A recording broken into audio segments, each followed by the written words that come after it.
Guys idol, ang pag-usapan natin ngayon is tungkol po sa baril. Kasi may mga nagtatanong po ng mga viewers ko kung paano ba magkaroon, makabili, maka-acquire o mag-own ng firearm.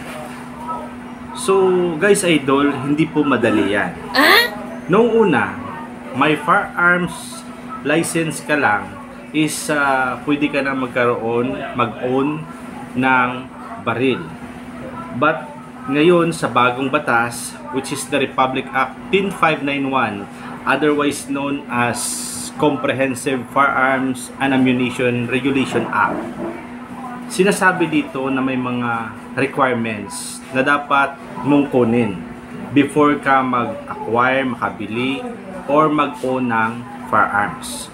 Ano-ano ba yung mga nasabing requirements? Una po, yung tinatawag na LTAF or License to Own and Possess Firearm. Ito po ay magsisilbing license mismo ng tao para payagan ng gobyerno na makabili, maka-acquire, makapossess, or magmay-ari ng firearm na tinatawag. So, ang tanong guys idol, pwede bang makabili ng firearm kahit walang LTAF? Yung sagot dyan is pwede. Pwede kang dumiritso sa mga legitimate gun dealer or authorized gun dealer dito sa ating bansa. But yung authorized gun dealer ay hindi nila pwedeng ibigay sa iyo yung firearm na binili mo. Kasi babalik ka sa unang hakbang, mag-acquire ng LTAF or License to Own and Possess Firearm. So, ito yung unang hakbang kung saan yung serial number ng firearm na binili mo is nakapangalan sa iyo as LTAF holder. Now, supposing mayroon ka ng LTAF, ibig sabihin mayroon ka ng pribilehiyo na makabili ng firearm or magmay-ari ng firearm. So, yung firearm is kailangan mong iparehistro. Yung kukunin mo is firearm registration.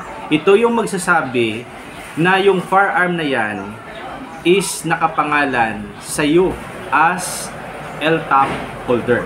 Diba? So parang sasakyan din yan guys idol. Ang isang driver ay kailangan mag-acquire muna ng driver's license bago magmaneho. Ang driver's license ay sa tao yan. Katulad din ng LTAF. Then pagkatapos sa sasakyan, kailangan yung sasakyan is nakarehistro.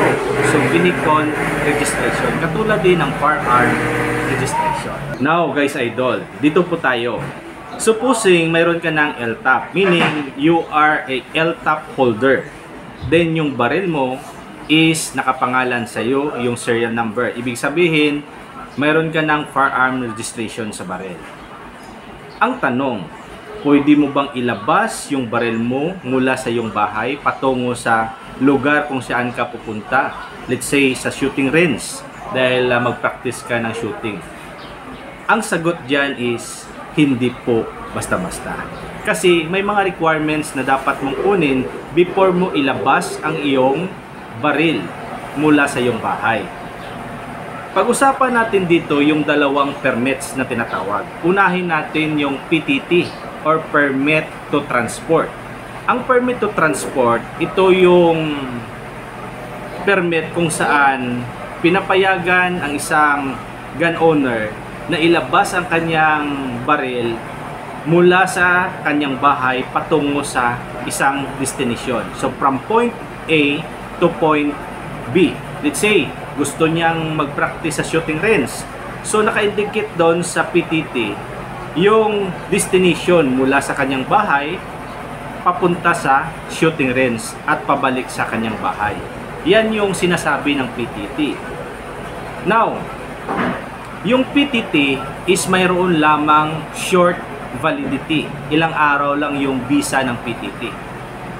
Unlike sa isang permit na tinatawag na PTC-4 or Permit to Carry Firearms Outside Residence, which is yung validity nito is 2 years, wherein pwede mong dalhin yung iyong baril mula sa iyong bahay o sa kahit saang lugar dito sa ating bansa. Guys idol, Sana po sa vlog ko na ito ay marami po kayong natutunan tungkol po sa mga requirements before po tayo magbili, mag-acquire, mag-possess, or mag-own ng firearm dito sa ating bansa.